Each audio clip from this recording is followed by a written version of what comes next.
علیکم۔ امید ہے کہ تمام بھائی دوست خیر و عافیت سے ہوں گے۔ تو آج پھر آپ کو لے چلتے ہیں جی گنگا چوٹی سے تھوڑا سا آگے کلمہ چوٹی پر، اور آپ کو تعارف کروا دیں گنگا چوٹی کا۔ یہ ضلع باغ کے مشرقی جانب واقع اور اس کی ایک بڑی ہی پرانی داستان جو کہ سچ یا جھوٹ ہے، اس بارے میں ابھی تک کچھ بھی کہنا قبل از وقت ہے۔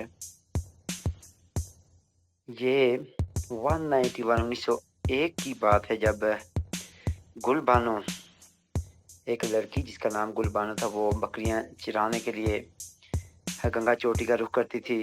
1901 سے لے کر 1931 تک بکریاں چراتی رہی۔ تب یہاں کے لوگ اس پہاڑی پر جاتے تو کہتے ہم گل بانو سے ملنے جا رہے ہیں، کیونکہ وہ بڑی خوبصورت تھی۔ تو اس پہاڑی کا نام پھر کچھ عرصہ کے بعد گل بانو ہی ہو گیا۔ ایک دن وہاں پر ایک نوجوان شکار کی غرض سے آ پہنچا، تو اس نے اپنا خیمہ وغیرہ وہاں پر لگایا، رات گزاری۔ صبح جب شکار پر نکلا تو اسے ایک لڑکی نظر آئی، تو دراصل وہ گل بانو ہی تھی۔